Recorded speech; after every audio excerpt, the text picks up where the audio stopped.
And now, Freelance Heroism presents Return to Ravenloft.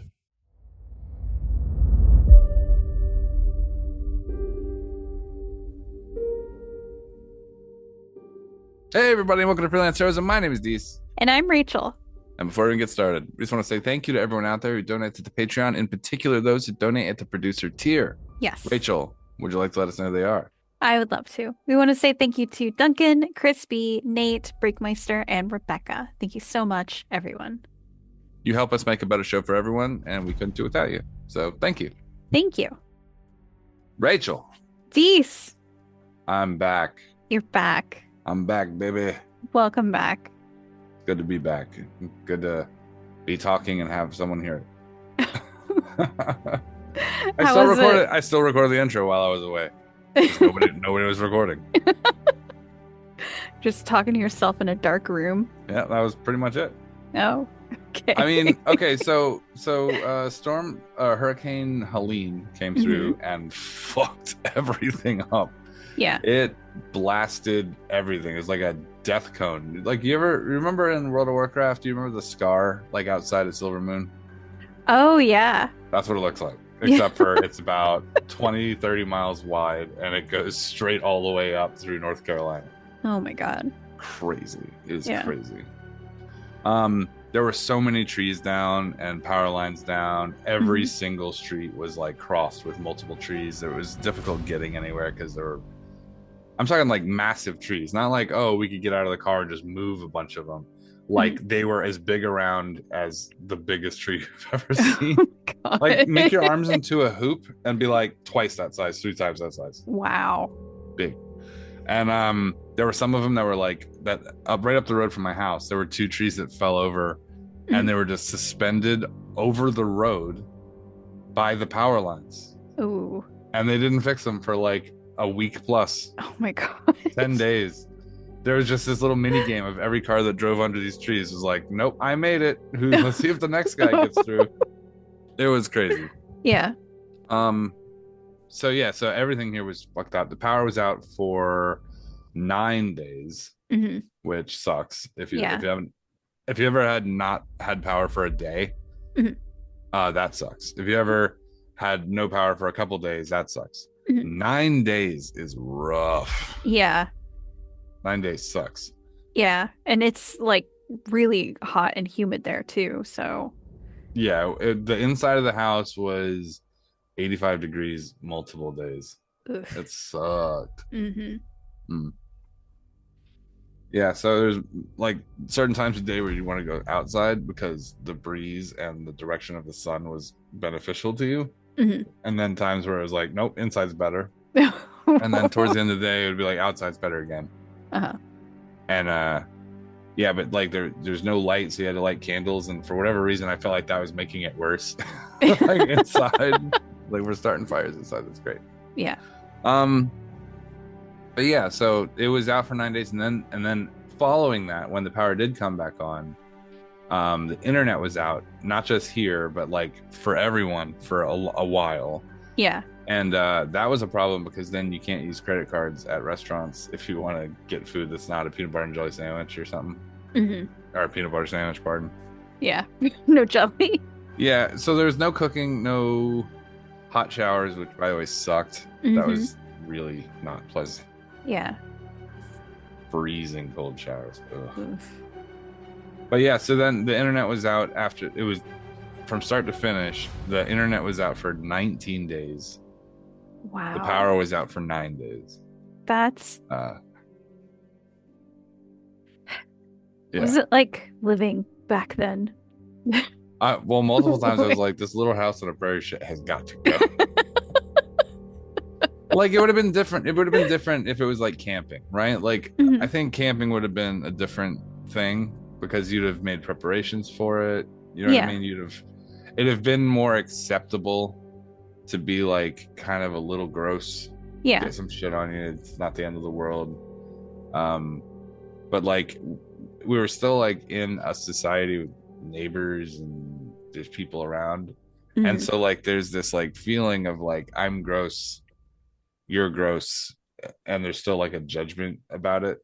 Yeah. Do you know what I mean? Like we're Yeah. still judging each other based on it, and like it was just frustrating. But so I went to the Arby's up the road from the house, and they had power, and I was like, Arby's, that's the food, right? All they had was chicken sandwiches at Arby's.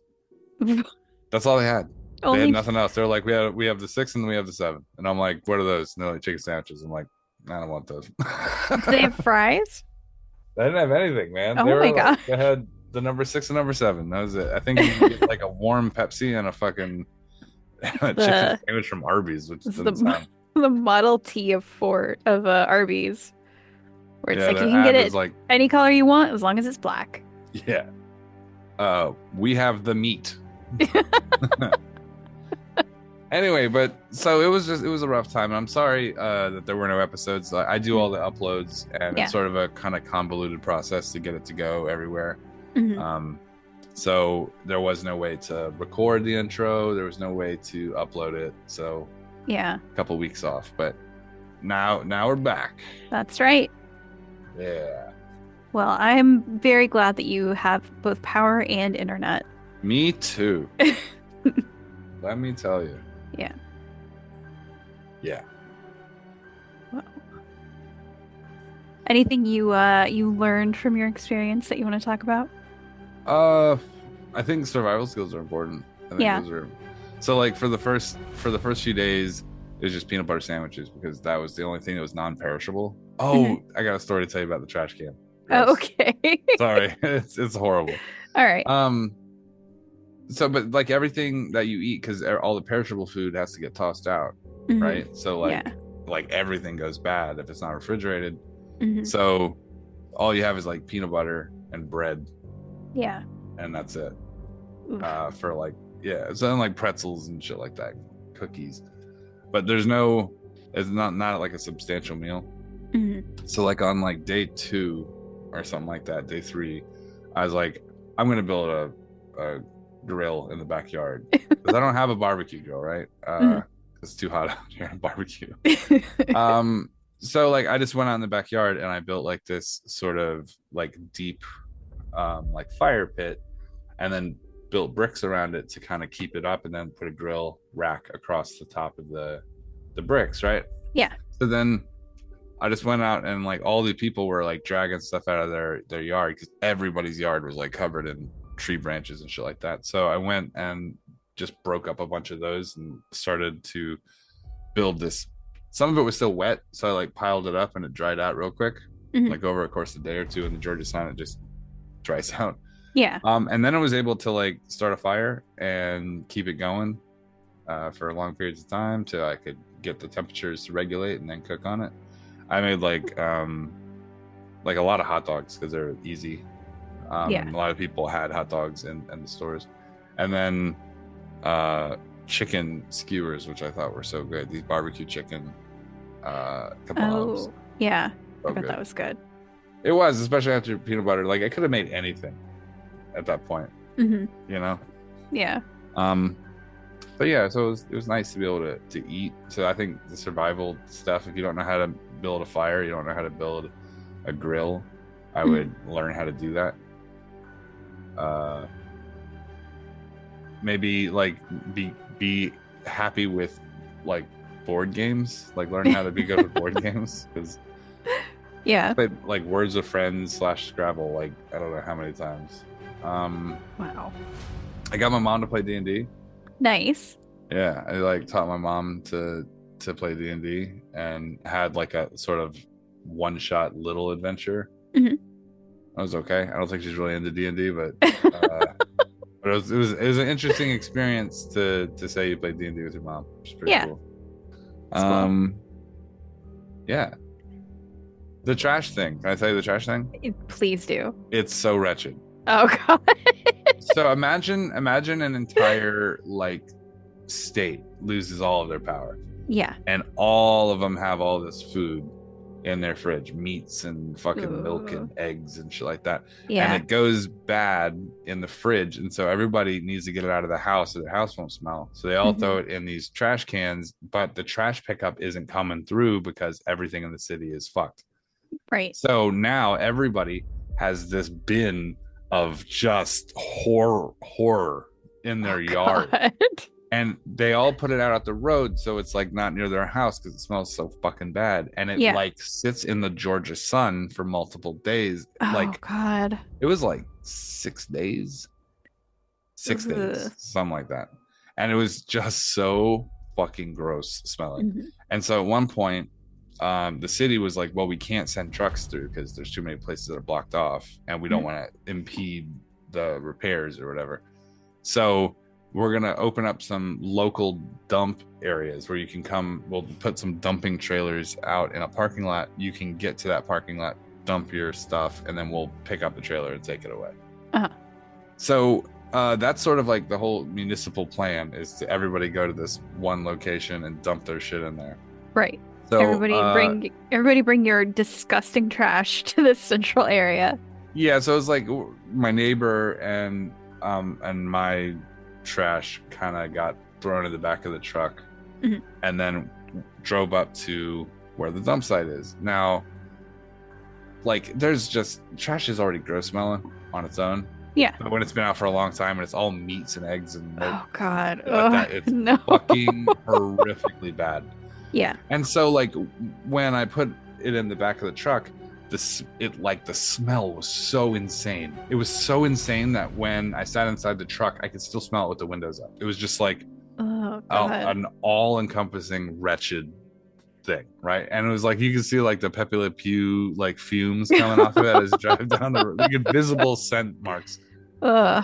So I thought this is really bad, but it's almost over. I don't have to think about it too much anyway. Yeah. I get there and I start thinking like, man, this trash can is probably going to be really heavy, and this is like kind of a big trailer, so it's like maybe, I don't know, 10 feet on the ridge on the outside of it, so it's like 10 feet high, so you actually have to climb up a ladder to throw your stuff in or take the bags out individually and throw them in, which is crazy and not possible. So I saw when we got there, this guy had backed his truck up, this little I don't know, maybe it was like 20 25 Spanish guy, and he was helping his neighbor throw his stuff out, and I was like, what, that's a cool dude. Like this old man had a bunch of trash or whatever, and he was helping him dump his stuff. Yeah. And then he was having a hard time because the old man was trying to help him, and he was like 80 something years old. I was like, I'll help. So I ran over and I help him dump this trash or whatever. And then he looks, and he has 3 big fucking trash cans. Might have weighed like 300 pounds a piece. Oh my God. And smelly. So it's not like you could put your shoulder into it and just lift it. It was awkward shaped, not made to be lifted that way. And it smelled so bad. And so on the first one, I help him. I get it up over the thing, and then we lift it back up to dump it. And when it does, the smell, when we get up to lean forward towards the big thing, it was like shooting a smell straight upward, like a wall. Oh my God. And as soon as you leaned over, I was like, oh my God, I'm gonna die. Like the smell was so fucking bad, it hurt my eyes. Like oh my God. Like the stench punched me in the eye. It was so crazy. Not what you're thinking about when you think about power outage, but this was so bad. And after I helped that dude, he helped me lift mine, which is very cool. I will say that there was a lot of this kind of garbage about, nobody's helping anybody, everybody's out for themselves. That's not true. Everybody in our neighborhood was super chill, right? The neighbor was super cool. He helped the other neighbor with power chargers. He gave me the car adapter with a split in it so that I could charge 2 phones at once, which is required. Oh, nice. And then the neighbor across the way, he had part of his car garage hit with a tree, and then they had these tree guys come out and to chop that stuff down, and then we went and helped move some of the stuff out of his yard. And then the neighbor across the way, he's a really old man, so carried his stuff to the other side of the road for pickup or whatever. It was like a completely united group of people. Good. And as I understand it, every person I've talked to from even different neighborhoods was like, it was the same where they were. Yeah. So when people are talking about like,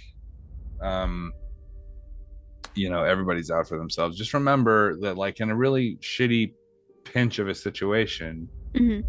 like everybody came together to help each other out. It was inspiring almost. Yeah. And then as soon as the power was back, and I was able to turn on the TV, Mhm. it was Donald Trump dividing and being Ugh. a fucking cunt. Yeah. Or I'm sorry, a clunge. A clunge. He was being That's a total clunge. Mm-hmm. That's our new word, by the way, clunge. This is Yes. the debut of clunge. That's what we're saying. Anyway. Yeah. But I just thought it was very cool to see everyone work together. And then as soon as that silo of no power was broken and I was able to get onto the TV and watch some news, it was Donald Trump making just crazy bullshit lies about it. Yeah. And I just remember thinking, like, anybody who experienced this for like multiple days of discomfort, yeah, everybody was helping each other. It was very cool, like unity type deal. And then to go back into that, I hope that night and day difference of what you experienced and what this guy is telling you, I hope that opens some people's eyes to the fact that he's just full of shit. He's just a full of shit bag of fucking clunge meat. Yeah. I love that word, clunge. It means butthole, by the way, if you're curious. It means butthole. Yes. Anyway. Well, welcome back again. I'm happy to be back. We're very happy to have you back. Aw. I say that, but they're not. There was a vacation for them. No, that's not true.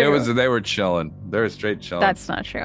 Yesterday we recorded. Nate came on. He was just in such a good mood. I was like, this motherfucker just waited for me to go so he could be in a good mood. No. Fine, whatever. No. Taking another vacation in 2 weeks.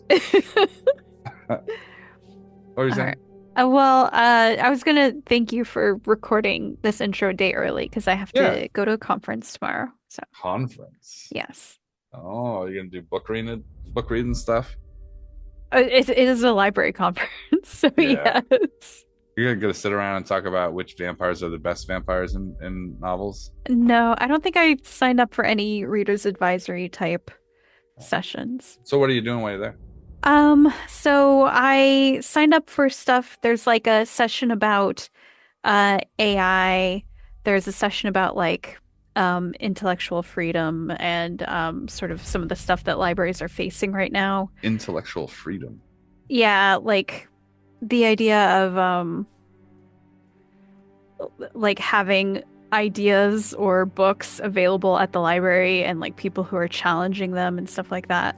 Oh, gotcha. So like the Moms for Liberty assholes. Yeah. Yeah. I signed up for this talk about I guess someone at another library did these sort of like basic repair type courses at their library. Like they had local repair people show up to teach people how to do basic repairs. And so I want to sit in on that to, you know, see if I can get ideas about maybe doing something like a similar type of programming at my library. And I thought it was cool. a cool programming idea. Yeah. So that's a lot of the type of stuff that I signed up for, but that's cool. Yeah. There's a guy on YouTube who's, I don't know the guy's name, so, you know, sorry if I get it wrong or whatever. Mm-hmm. This guy though, he's like your internet dad or something like that. Uh-huh. He's like some old man who knows how to do a bunch of like sort of self-helpy type things. And he goes on, and so for people who didn't have someone to teach them to do that kind of stuff, like someone who didn't have a father when they were growing up, or someone whose dad died early, or someone whose dad just wasn't good at that kind of shit, he like shows you how to do a bunch of that stuff. I thought it was very cool. That is cool. I don't necessarily need an old man to tell me how to do all this stuff, but it is nice that he exists and is helping people. And I thought it was a redeemable service, which is not something you normally see on YouTube nowadays. That's true. Yeah. It's a bunch of, can you believe this situation? And then like actors clearly setting up a situation. Like, I pranked my girlfriend, and then it's very clearly like a setup where they have obviously discussed the skit beforehand. That's the same actors, and every time somebody's girlfriend's surprised. So yeah. Yeah. Yeah. Or it's like pranking my boyfriend in the car, and then they just put the camera on the dash of the car, and then the boyfriend comes in and pretends like he doesn't see the camera right there. Pretty obvious. Yeah. Yeah. I used to like the America's Funniest Home Videos where somebody would like be outside working on like the gutters or something and then fall off of a ladder into the snow. And I'm like, where's the camera? In a tree? Like they set it up like it's like a top-down angle on a guy climbing a ladder. I'm like, where are you getting this film from? Or like a tree falls over on someone's car and I'm like, you filmed that? Like out of what? Yeah. The camera person doesn't react. Yeah, it's dumb. Yeah. Like some of these are obviously set up. But... Yeah. Anyway. Well. It's good to be back. Yeah. We should finally post this week's episode. Yeah. What's the title? So this is Return to Ravenloft, Season 3, Episode 18, Book of Names. Book of Names. Book of Names. Wonder what that means. I actually know exactly what it means, but it's just nice to be mysterious. I wonder what that means. Boom, boom, boom. Oh. All right, episode time. All right.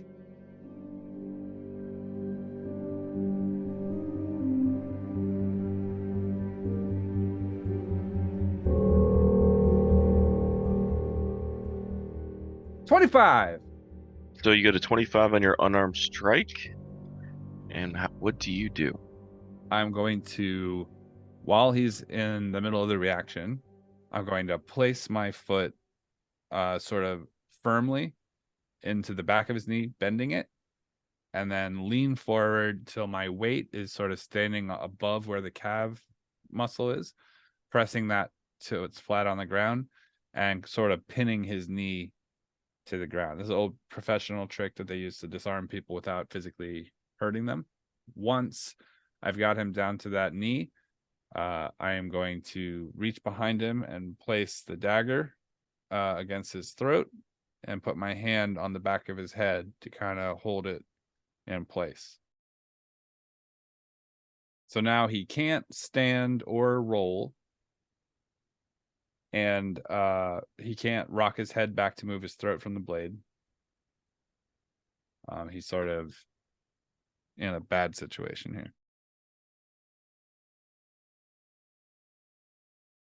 Also, I want to just, as a professional, let me just go through this little list here because I just want to make sure that you're prepared for my preparedness.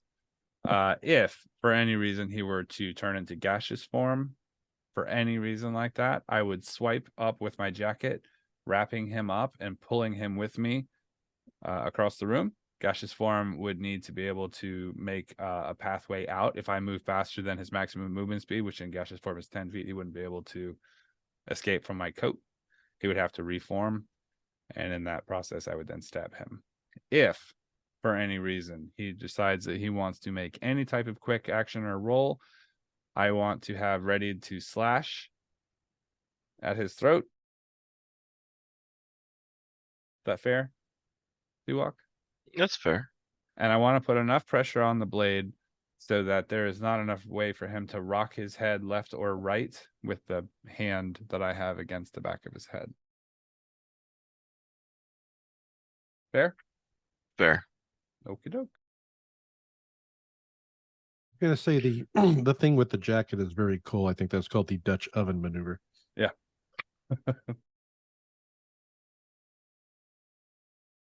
My brother one time, this is not part of the game, but I feel like it is aligned. Oh no. He sat on the couch across from me and he was like, you know how like if you're Professor Xavier in a wheelchair, you have like that little blanket you put over your lap. He sits like that when he watches movies.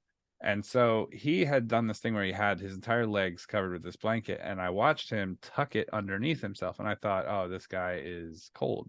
And that was not what was happening. He had then put his feet on the table in the direction of me and tucked the blanket under himself so that it looked like sort of like a tube. And then he farted in the blanket. Oh my god.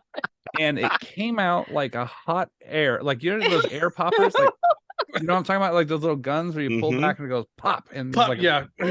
and it hit me the most concentrated fart air bubble my God. of all time. I swear to God, it might have moved my hair. It was hot and fucking pungent. And I just, fuck him a little bit for doing it, but I'm also kind of proud of him for understanding the physics of it. Jet Propulsion Lab, eat your heart out. Shit propulsion lab. Yeah, the ship propulsion lab with like a word. Okay, sorry. Anyway, I just figured that was sort of similar, the gaseous form inside the coat. I agree. Anything. That just, if anyone ever starts to do that to you, just be prepared. It's gross. All right. He All right. standing there, knife to throat. Do you mind if I have some water to wash my mouth out? You can have as much as you want later.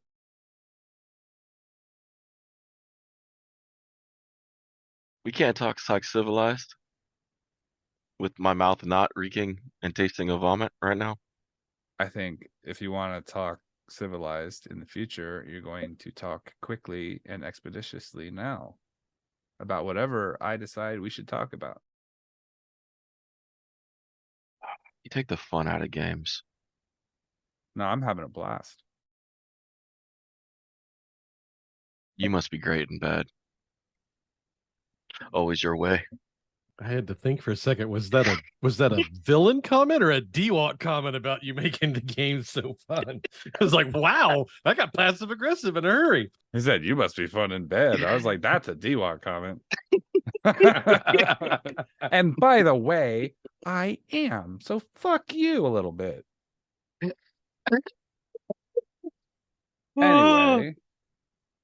Anyway, boy, Sorry. you know what? If the character would have said that, I'm pretty sure Kaeviir would have been like, "What? Like, huh?" All right. How much do you know about what just happened? I'm assuming you're talking about whatever that magic thing was. Mm-hmm. Not at all. I'm questioning my partnerships right now.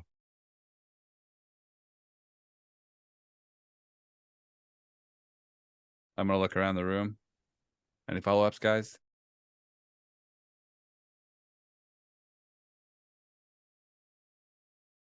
I mean, I think maybe we should get what we came here for and then get out of here. I would second that. So you're saying you want me to take care of this guy? I'm leaning forward. I'm like, I think they want me to take care of you. They're not being very clear about it. Did he submit an application like he was supposed to? He did not. Hmm. And I'm gonna squint at him real close.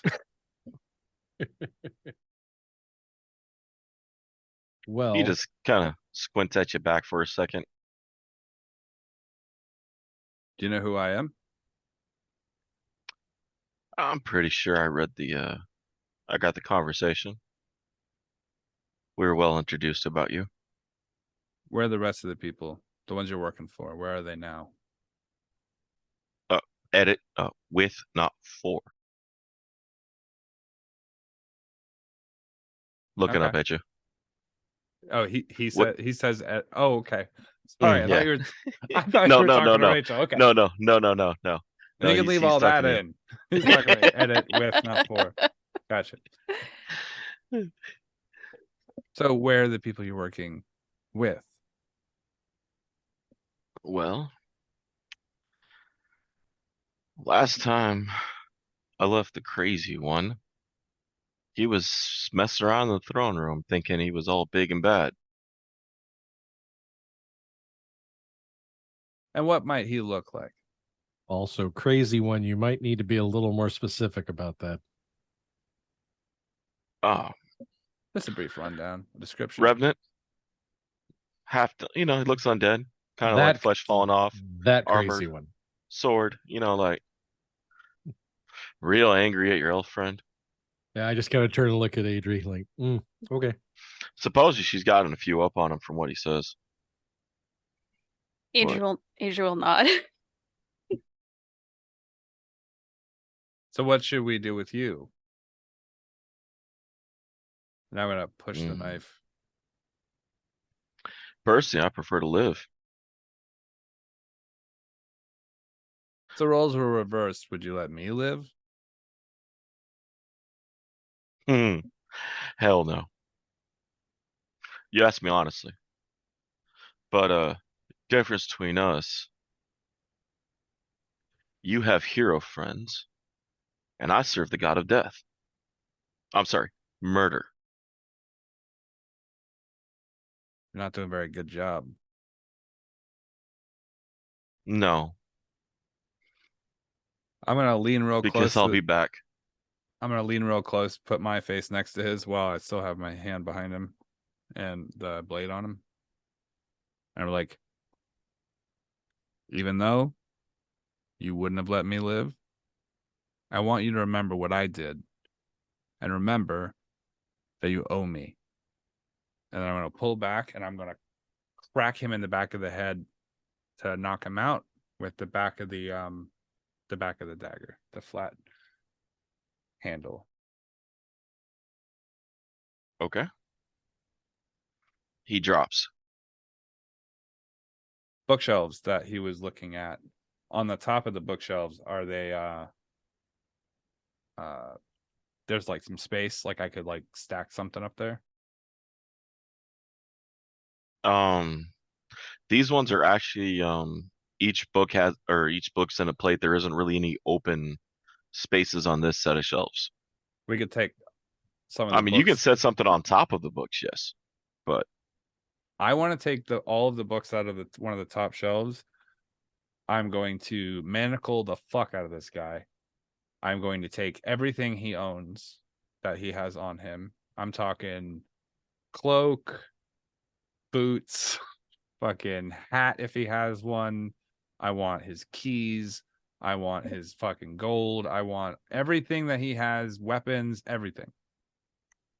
Right? And that guy's leg. And I'm going to chain his hands behind him, chain his feet together, and chain both of those together. And then I'm going to be like, Adrie. Well, I was gonna say while Kaeviir is doing all this, Adrie's gonna go upstairs because she was looking for the librarian on the second floor. I'm going to look right. Where did you... Damn it. all right. Hey, Hold you. on. I'm going to point at Cyril. Yes. Come here. You're working for me, right? I'm not working against you. Well, here. This guy right here.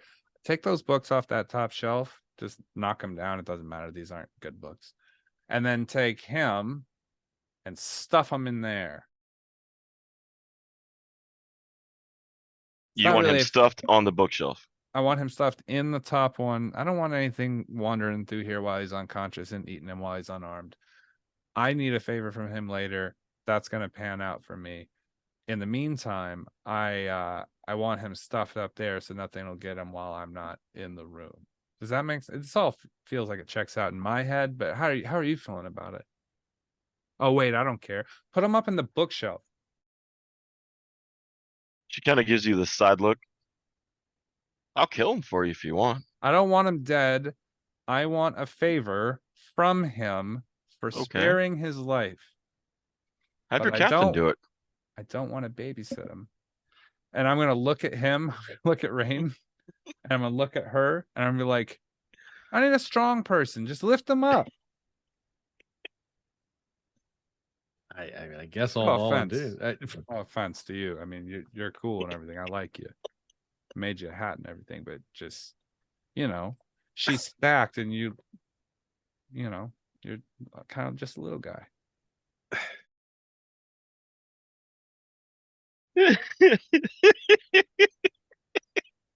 All those years on the boat, man. You got brittle bones. I get it.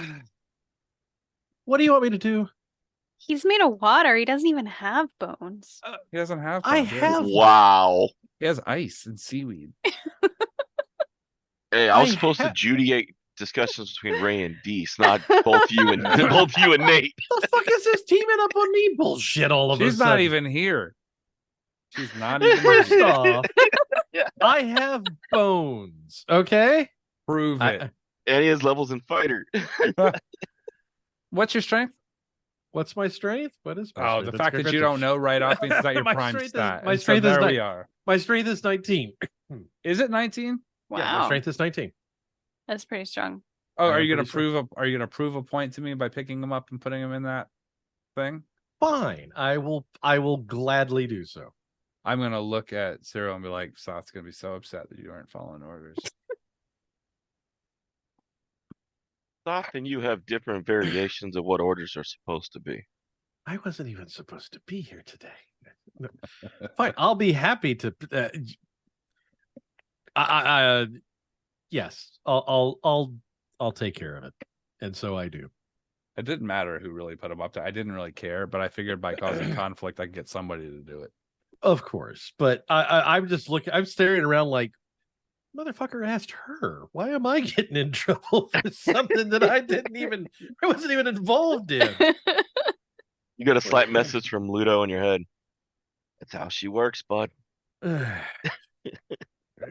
right. So, and I'm gonna, while Rain's kind of stuffing him up there, I imagine kind of like doing that, and I'm going through his things, like putting them in coat pockets and putting them in my sleeves, and be like leaning up against the bookshelf as I go through some of like papers and stuff like that. I didn't. Not that I don't think you're strong. It's just people who are out at sea tend to have brittle bones and just low citrus. No, as a matter of fact, we don't do that because we understand the necessity for doing so. It's not like, have you ever been on a boat for a long period of time? I own a flying ship. That's not the same thing. Your flying ship, I've captained it for a little bit. It's nice and smooth. I mean, yeah, occasionally there's a little bit of turbulence as we go through a couple of places, but for the most part, you've designed it to be a very smooth ride. And that's all good and well. Boats aren't like that. Boats constantly rock. Boats are up and down. Why aren't they like that?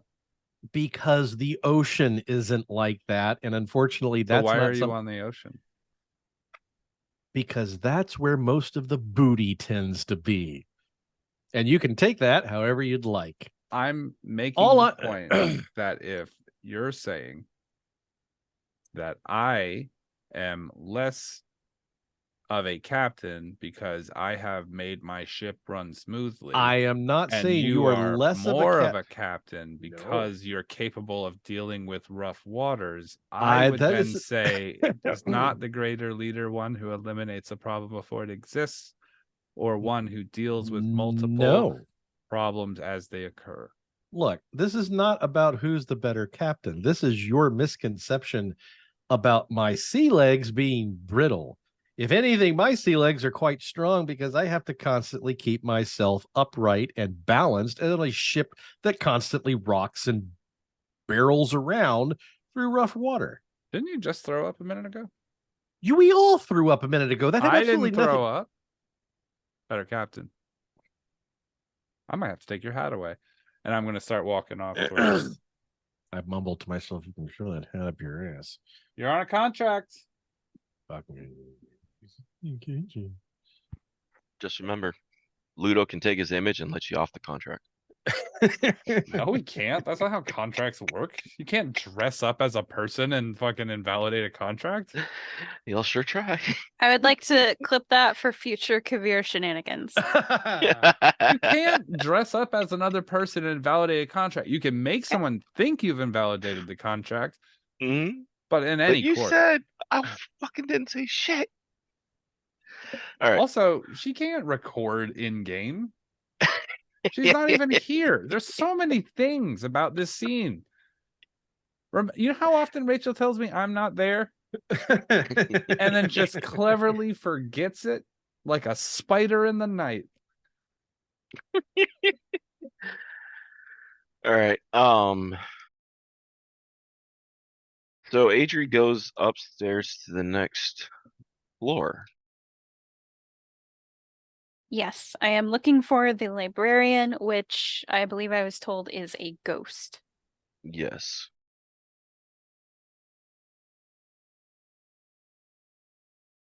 And I'm almost 100% I called her in last game, didn't I? I think you did. That sounds. I'm pretty sure I did. Yeah. Okay.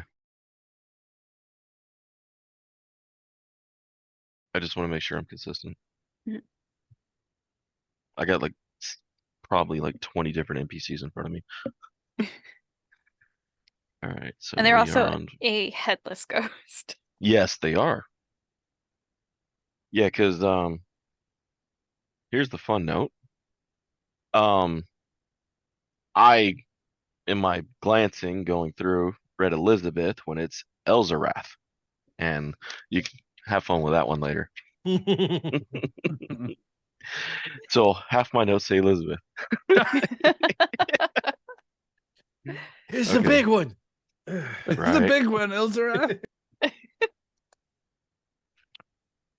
You guys went in down through there. It's the Ilzarad, records. you dummy. Okay. Oh man, we've talked about Red Fox on this podcast a lot of times. He's fucking great. So you head upstairs. You see a lot more books, but you're not seeing the librarian anywhere. That's one word I learned in the podcast. What? Which word? Librarian.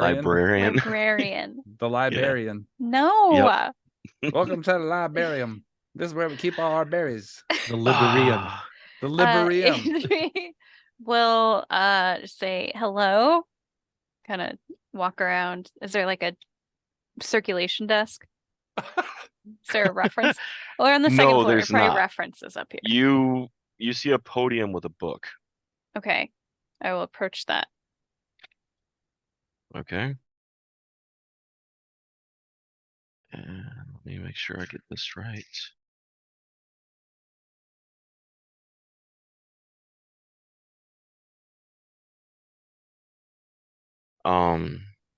You pretty much find a podium with a book, and the title of it is the Book of Names. Okay. Is it open? It is closed, but you do not see a lock on it. All right. There is a multicolored quill resting next to it. Do I know anything about what a book of names is? It's a death note. You've heard through Darkonian lore that, and rumors have gone out that when you enter, your name is written in the Book of Names, Darkon, and the quill begins to write your story. It writes your name of the book, then it writes your story, and then the book hits the shelf. Okay. So this is how people get the memory curse. Mm-hmm. Okay. So I probably don't want to touch this. This is what makes it. So up to you if you want to start trying to flip through it, but Well, would it be blank or would there be? Well, it's writing now, right? it's actually it hasn't been. You could see a layer of dust on it. The book hasn't been written in a while, but it is heavily written in. Okay. Then I will carefully open it. Okay. On the first page, the entry reads, Faran Honan, the Azalan of Nurul, 429 CY. It Okay. says, I'm sorry, one more time. It says Firan Zal Honan, the Aslan of Nurul. dated 429 CY. What year is it now here? Shit. History. I'm asking questions. Oh my god, I gotta look this shit up. Give me a second. If it's relatively recent, that'd be cool. No, this is old. Yeah. Okay. This is Yeah, dating I back know to what. the. Yeah, I know who that is. Yes, you do. Out of game, she knows exactly who that is, and that's the Mhm. first entry in the book because Yeah. that was when that goes back to the original of the realm, Okay. or the original of Aslan's term in the realm. But that. So does that mean he's suffering from memory curse? Yeah, that means that he could be the last person that it grabbed. No, he's the Or the first person. first. That's page 1. That was the first entry Well, Yeah. then how'd the other entries get done? because the book works automatically on its own. It's magical. Oh, Aslan doesn't write any of the names. Mhm. The books wrote itself. Aslan Mhm. didn't write any of the names. Aslan, the lion. It's been a couple thousand years since then. Okay. Okay. I'm gonna flip towards like the end. Okay. The last dates you're picking up takes place 8 to 9 years ago, Okay. right around Aslan's disappearance is when the book stopped writing. What's the last name? Give me a second, and I will give it to you. That I means have it. that it is important because he has it somewhere. Boop, boop, boop, boop, boop. Player knowledge. My brain is functional and good at this. Okay. Dude, how fucking weird is that guy gonna feel when he wakes up on a bookshelf, chained up with no shoes? What the fuck? How Like, okay, how much of his clothes did you actually take? I left him in like his like clothes that would be underneath his leather armor and everything. So like, I'm assuming he was wearing leather armor, correct? He's a rogue type guy. Yes, studded leather. Right. Well, So actually, no, he's in cloth. oh, okay. Well, He's in straight cloth. sweet.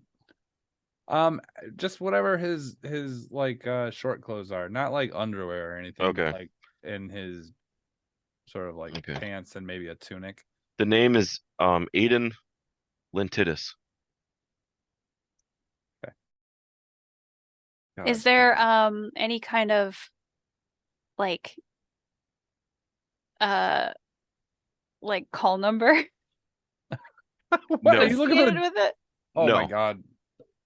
You do not see any kind of call numbers, and as far as you can tell, the books aren't even in by date. Okay. I'm gonna look over this page and see if I see my mother's name.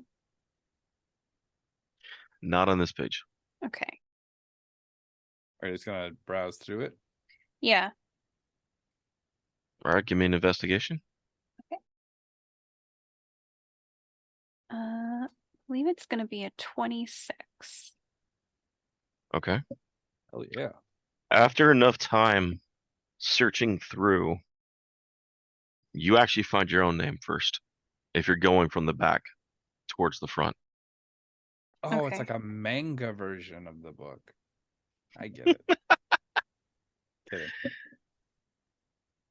Kidding.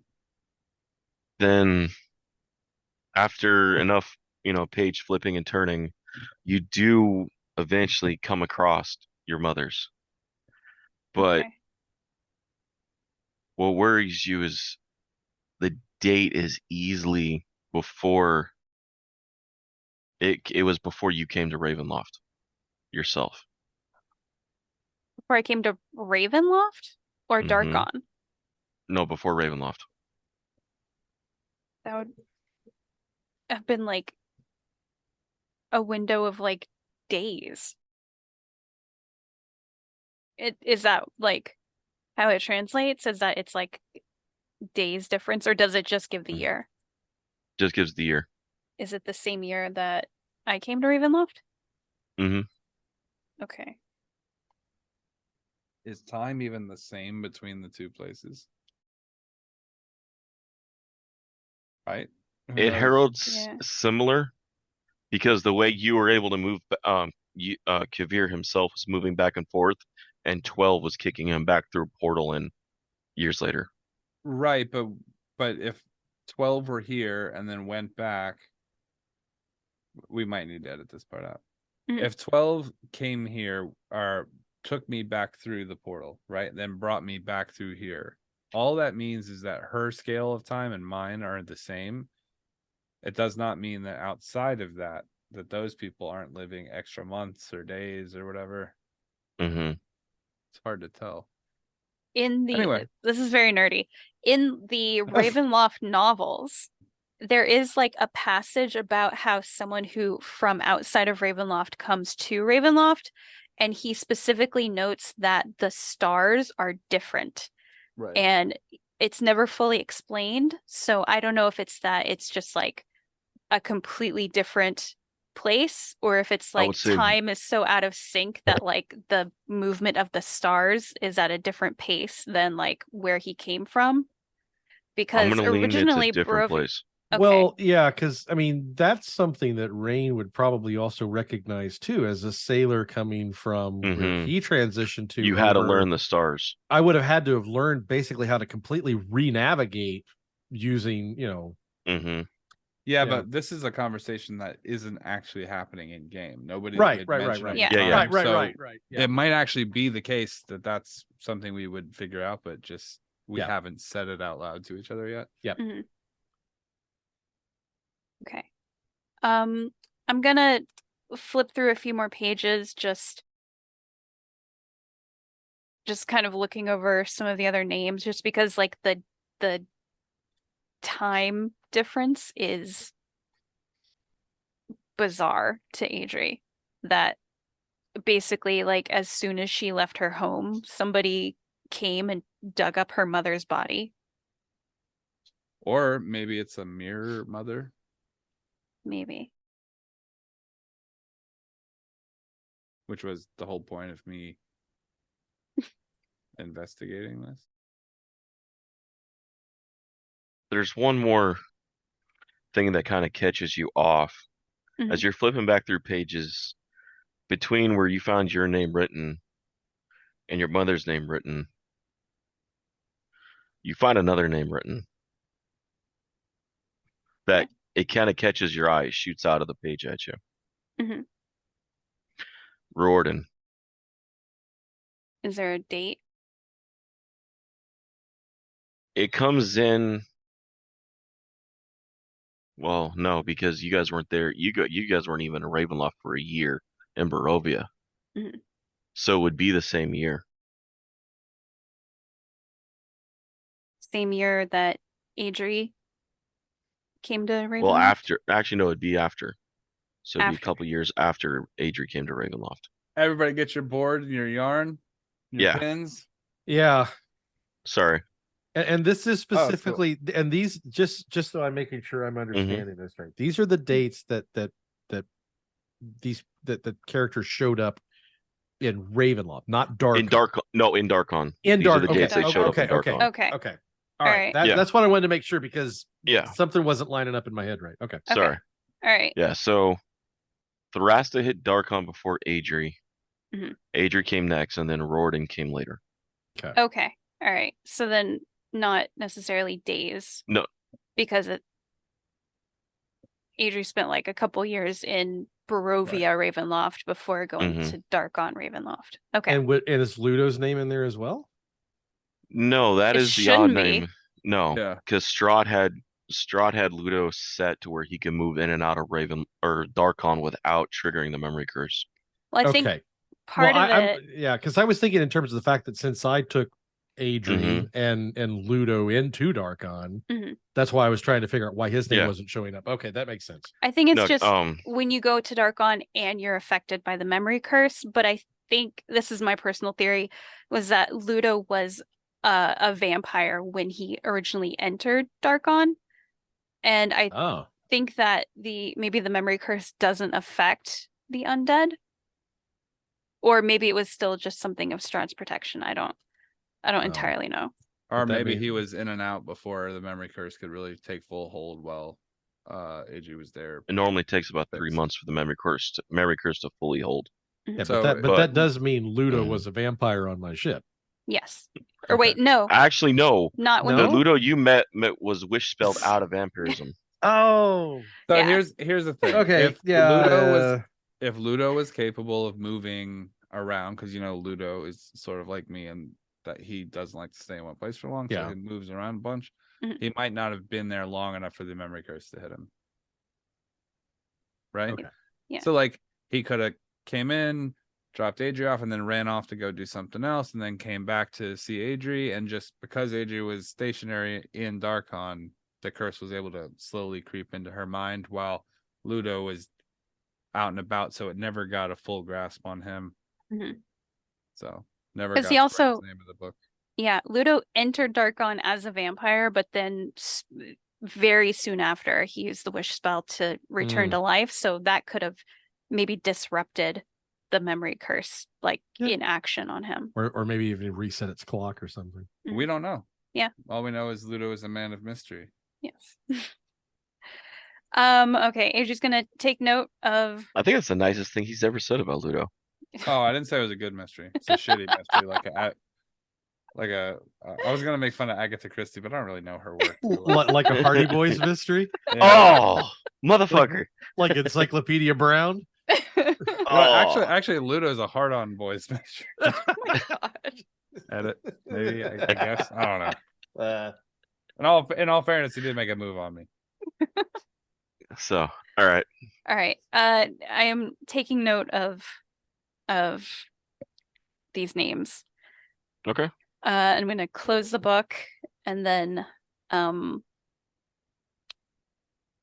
guess walk around a little bit, maybe look at, do any of the books have like names on the spines? Penguin Publishing presents Adrie Legion. Okay, hold on. I mean, for like the names of the memories it holds. I'll never judge a book by its cover, Rachel. I'm judging by the title. Never judge a title by its book cover. Never judge a dust jacket by its cover book. Oh, that would be horrible though if all the books had titles that were like tied to a specific memory. Like that time I got, Pink Eye in the Bahamas. Like what? Times I got STDs, Volume 1. Volume 1. It's a whole fucking Time Life series. No, they're not. Okay. Discourse on Meth Head. You're just gonna call it a little louder and be like, "Hello, is there someone here who can help me?" You guys can hear her from downstairs. I'm gonna be Serial walking up there. Sarah looks over. Elizabeth should be here. What? No. Elzarath. I said it in the last session. Oh, Elizabeth? Yeah. Okay. So Elizabeth should be here. I'm not. Wait. Cyril's like, Her name's who is Elizabeth? the librarian, the headless ghost. Is this a common name in Darkon?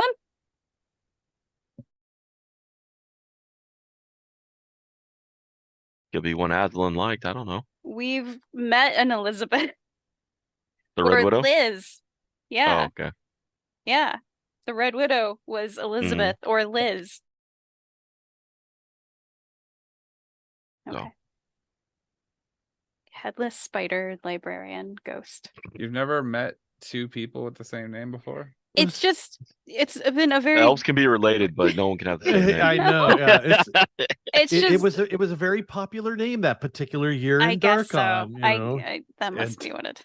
In 1412, and I don't know how the numbers work here. I'll be perfectly honest with you. our years don't go in order. We figure we want to be different. Every year is a different amount of days. Yeah. Different number.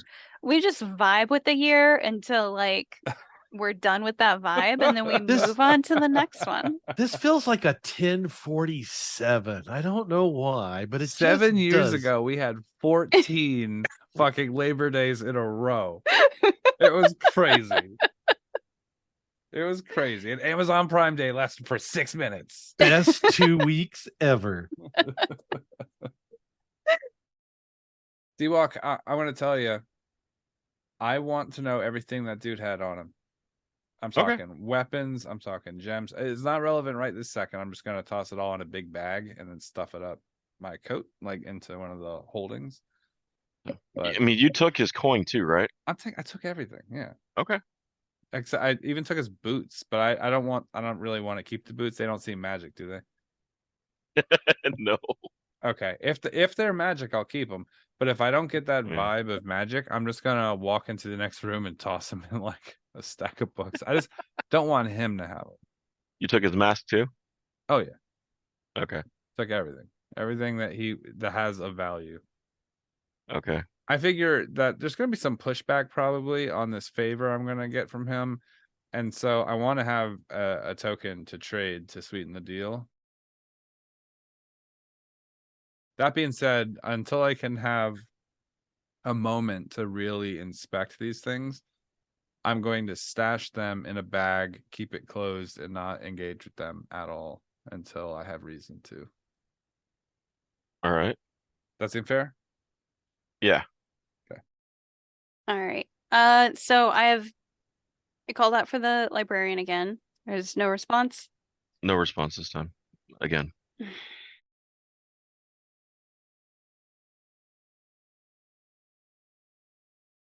Can I walk into the room? Look at my spells. That's fine. Walk right up the stairs. Yep. What you looking for? Something to figure out how these books are organized. Elizabeth. Nothing. Can I do an investigation check? Sure. Just for shits and giggles, I'll call out too. Elizabeth. Maybe she likes a roguish pirate type. How do I know? I'm gonna take my 10, 25. All right. In particular, during my investigation, I'm going to be looking for anything that is maybe moving, blustering, distorted, wind blowing from a weird location, and I'm just gonna kind of wander up and down until I feel anything that might feel a little cold or chilly. I'm going through the general looking for a ghost roulette, like my little checklist. You're not picking up any of like the cold spots or draws, or you're not picking up and the only like pulsing you're feeling is from a couple floors up where you guys saw that blue light that was shining out the window, through the windows of the castle. Right. But that could be them. Which seems to be increasing. In the Hall of Records, you're not picking up anything outside of that, like anything that way. I'm going to walk up to the book. Are you still looking through the pages? No, I closed it and I went to go look at the books on the shelves. Okay. I'm going to walk up to that book. I'm going to open it. All right. I'm going to kind of flick through it real quickly. Is the handwriting the same from start to finish, all the names? Yes. Is the ink the same? Is it scrivened on like magical ink, or is it it's magical ink? Mm-hmm. All right. The quill, is it still available? It's in next to the book. I'm going to tap the quill. All right. The actual feather quill, or is it some sort of ornate? It is a multicolored feather quill. Right. All right. I'm going to pick it up. All right. You pick it up. I'm gonna flip to the back of the book. All right. Are there? I can find Adrie's mom's name in here, right?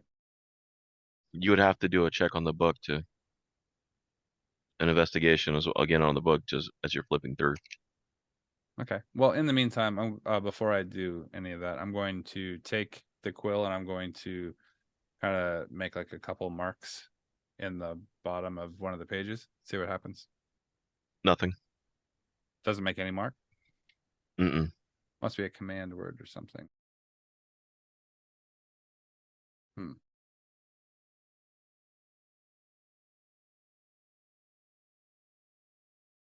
Are you thinking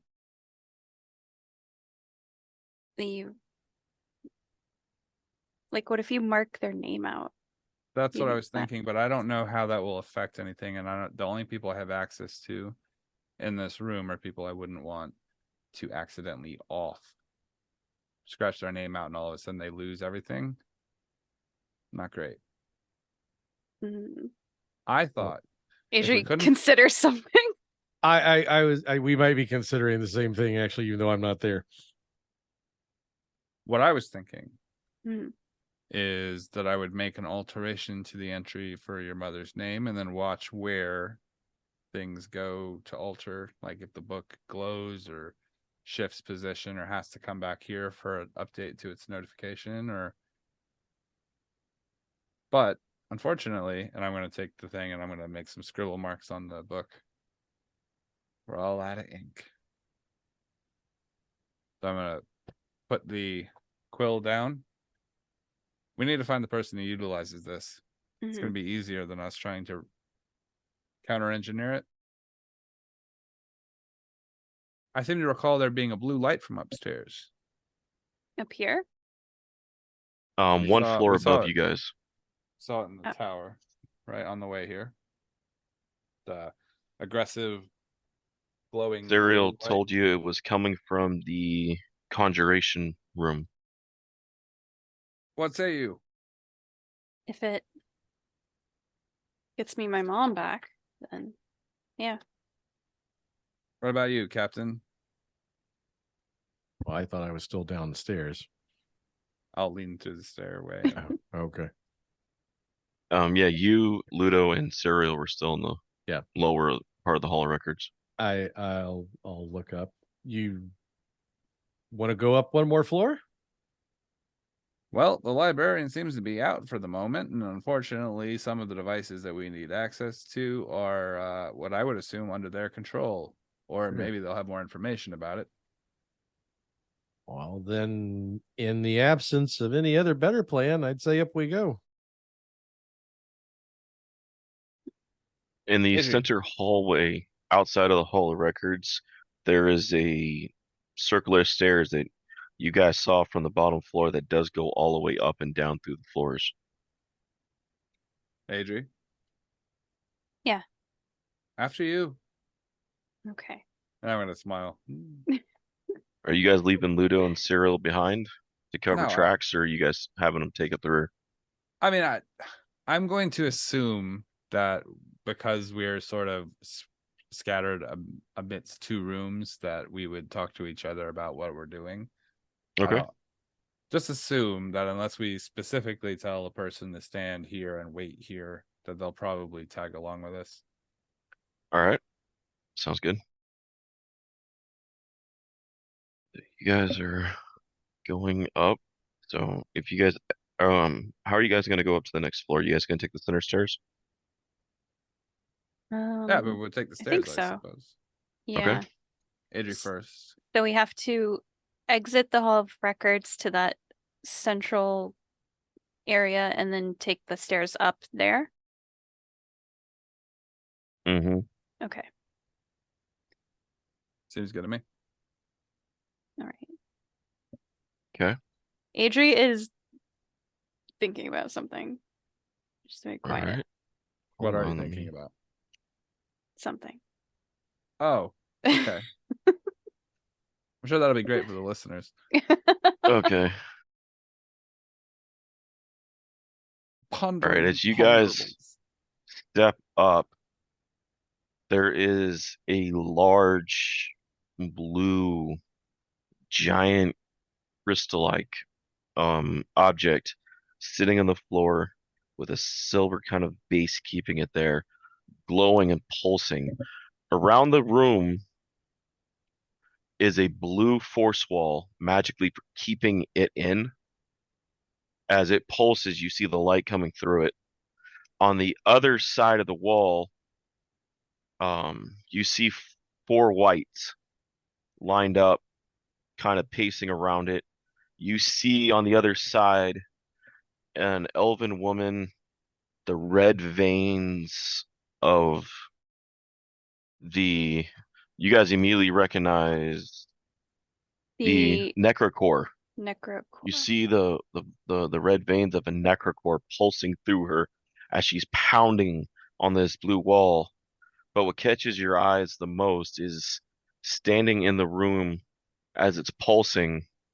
You see a one-armed undead kind of flesh standing there. The eyes are kind of sunken in, almost skull-like. The coat is folded up, a red coat, arms folded up, standing there looking at the 5 of you as you enter the top of the stairs. And it just kind of smiles. Almost familiar voice kind of comes out through it, but it's kind of croaky through magic. It took you a while.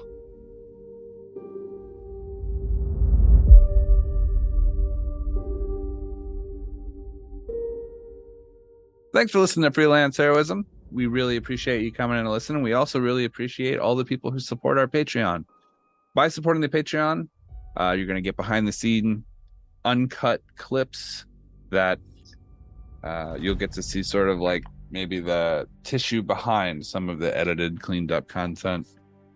And you'll get that whenever we have a big block of it to drop, as well as any updates or any information behind the scenes stuff that we think the Patreons would like to know. So if you'd like to support our Patreon and help us continue making the high quality, high octane podcast that you've come to expect, go ahead to patreon.com/freelance_heroism. Thank you. And as usual, the invoice is in the mail.